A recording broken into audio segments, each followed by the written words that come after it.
తెలంగాణ రాష్ట్ర వ్యాప్తంగా మున్సిపల్ ఎన్నికలైతే వేడెక్కినాయని చెప్పేసి మనం మాట్లాడుకోవాలా.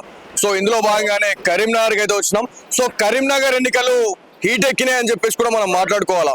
ఒక పక్కన కేంద్ర మంత్రి బండి సంజయ్ గారి ఆధ్వర్యంలో అయితే ఈ విజయ సంకల్ప యాత్రను వాళ్ళు చేయడం జరుగుతా ఉంది. దాంతో పాటు ఎంఐఎం అధినేతలు కూడా చాలా మంది ఇక్కడికి వచ్చి కరీంనగర్ గడ్డ మాది అని చెప్పేసి సవాలు కూడా విసురుతా ఉన్నారు. సో బీజేపీ అడ్డా, బండి సంజయ్ అడ్డా అని చెప్పేసి కూడా తను స్టేట్మెంట్స్ ఇస్తా ఉన్నాడు.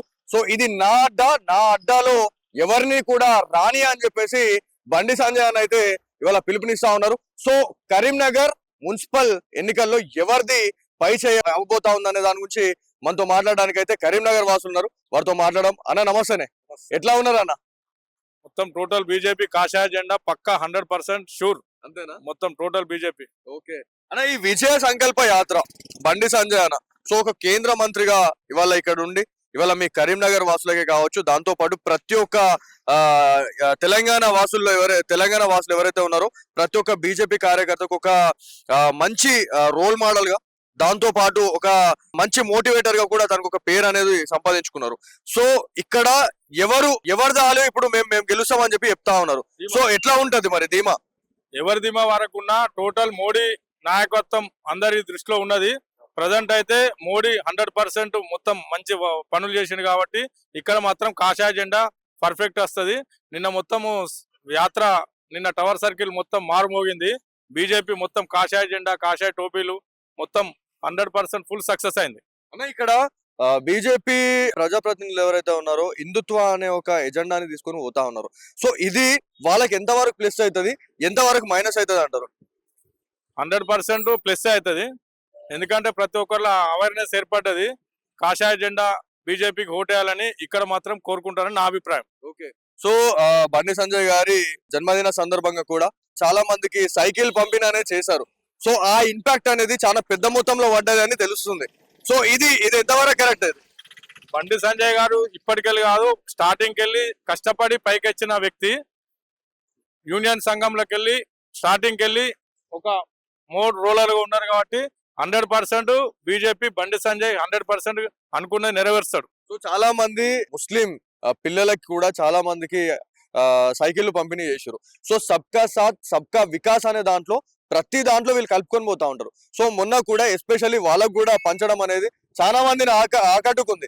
సో దీని గురించి ఏం చెప్తారు? లేదు, టోటల్ వర్క్లు అయితే 100% చేస్తాడు.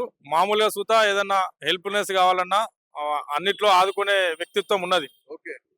సో అన్న మీరు ఎప్పుడు ఎట్లా ఉందన్న కరీంనగర్ లో ఏ జెండా ఎగరబోతా ఉంది ఫైనల్ గా?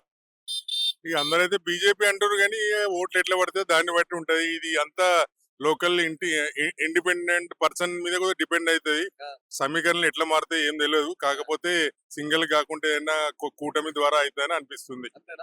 సో ఇక్కడ మెయిన్ గా BJP, Congress, BRS, MIM so ఈ పార్టీలకు సంబంధించి ఎవరెవరు ఏ స్టేజ్ లో ఉన్నారంటే మీరు ఏం చెప్తారు? అంత అవగాహన లేదు కానీ మొత్తానికైతే బీజేపీ అయితే దూసుకుపోతుందని ఛానల్ ద్వారా తెలుస్తుంది.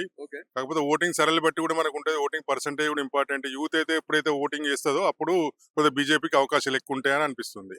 సో ఇక్కడ బండి సంజయ్ అన్న ఒక క్లియర్ స్టేట్మెంట్ ఇస్తా ఉన్నారు.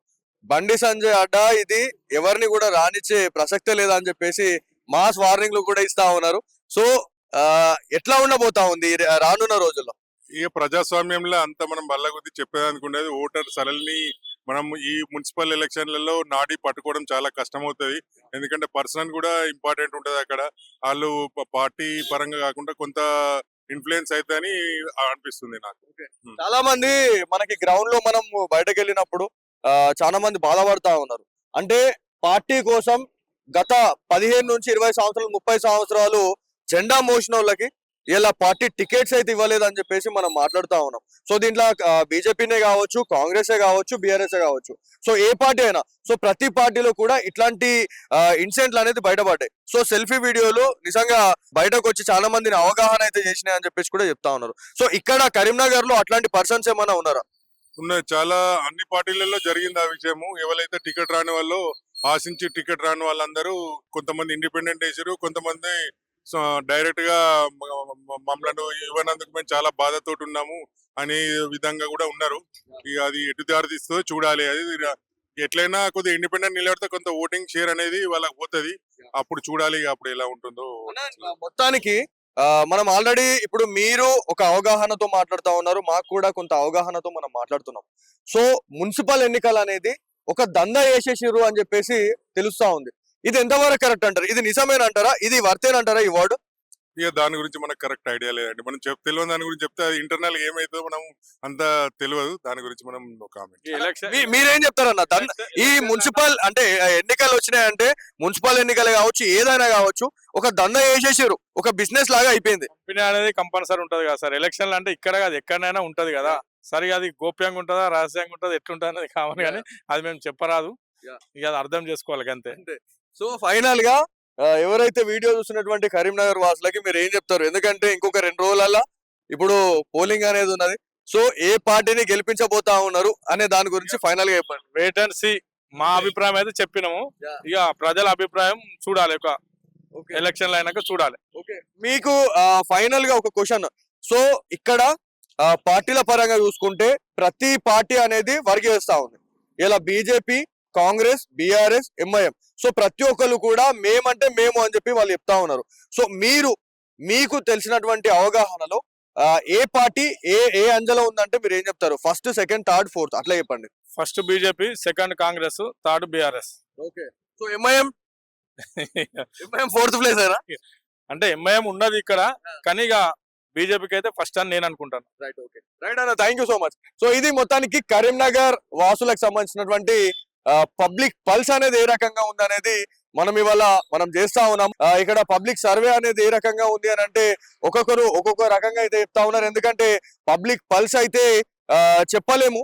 ఎందుకంటే ఎన్నికల స్ట్రాటజీలో రాజకీయ నాయకులు ఎట్లాంటి తంత్రాలు వేస్తారు అనే దాని గురించి మనం మాట్లాడతాం. సేమ్ దాంట్లోనే ఇక్కడ పబ్లిక్ కూడా ఎవరికి ఓటేస్తారు అనేది తెలియని పరిస్థితి ఉంటది. సో ఫైనల్ గా ఇక్కడ బీజేపీ అనేది ఆధిక్యంలో అయితే ఉంది. సో ఖచ్చితంగా ముందంజలో ఉంది అని చెప్పేసి మనకి కరీంనగర్ వాసులు చెప్తా ఉన్నారు. సో ఇది ఇక్కడ ఉన్నటువంటి సిచ్యువేషన్.